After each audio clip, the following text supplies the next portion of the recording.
रामकृष्ण हरी अवधूत चिंतन श्री गुरुदेव दत्त। कशात आपण सर्वजण मजेत असाल, भगवंताच्या भजनात तल्लीन असाल अशी अपेक्षा करते आणि आजच्या व्हिडिओला सुरुवात करते।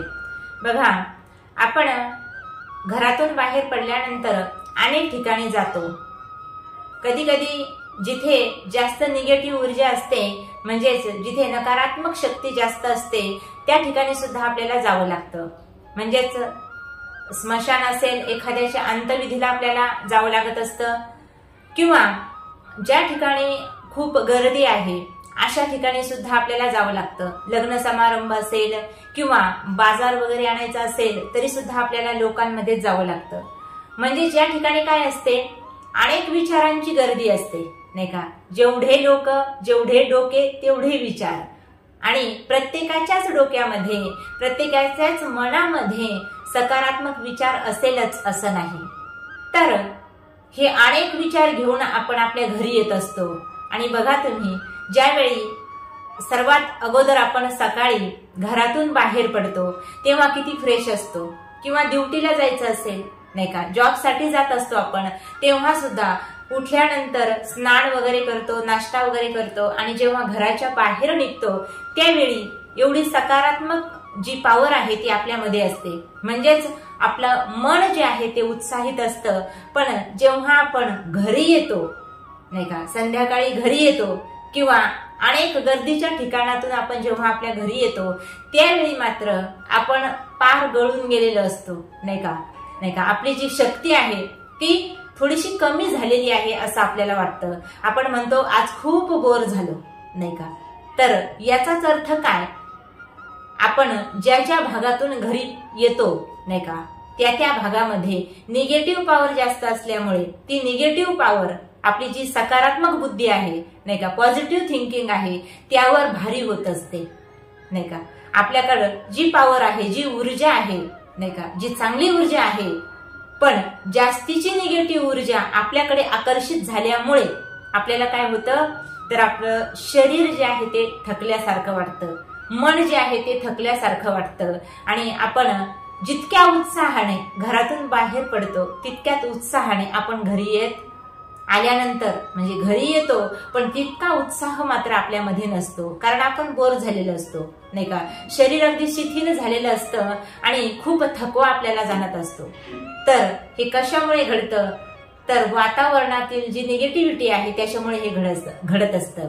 मग घरी आल्यानंतर आपल्याला जर पवित्र व्हायचं असेल, नाही का, पवित्रता आपल्यामध्ये यावी, किंवा नकारात्मक जी शक्ती आहे ती आपल्यापासून दूर राहावी, यासाठी आज आपल्याला मी एक छोटासा मंत्र सांगणार आहे, नाही का। या मंत्राचा उपाय जर आपण केला तर ही जी निगेटिव्ह पॉवर आहे ती आपल्या शरीरातली ऑटोमॅटिक कमी व्हायला लागते। किंवा बाहेरून आल्यानंतर आपण या मंत्राचा फक्त एकदा जप करायचा आहे। एकदाच हा मंत्र आपण जर म्हटला तर आपल्याला थोडंसं पवित्र झाल्यासारखं वाटणार आहे।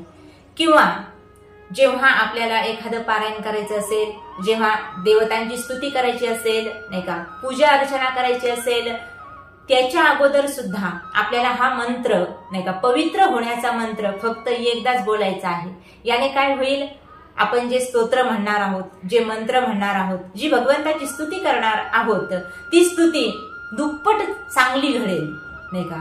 म्हणजेच आपण पवित्र होऊनच हे सगळं काही करत असतो, भगवंताची सेवा, पूजा अर्चना वगैरे, पण आणखी, नाही का, त्याच्यामध्ये दुधात साखर पडल्यासारखं होईल, आणि आपली जी स्तुती आहे केलेली ती लवकरात लवकर देवापर्यंत जाऊन पोहोचेल। म्हणून बाहेरून आल्यानंतर आपल्याला फ्रेश वाटावं, नाही का, बाहेरचं जे वातावरण आहे ते आपल्या शरीरातून निघून जावं, नाही का। आपल्या डोक्यामध्ये निगेटिव्ह विचार असतील ते सुद्धा बाहेर निघून जावेत, आपलं शरीर शुद्ध व्हावं, मन शुद्ध व्हावं, अंतःकरण शुद्ध व्हावं, यासाठी पवित्र होण्याचा एक मंत्र आहे।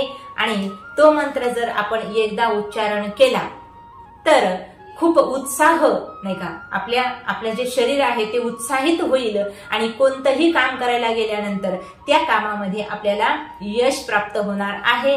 तर मंत्र कोणता आहे जाणून घेऊया। हा मंत्र फक्त आपल्याला एकदाच म्हणायचा आहे।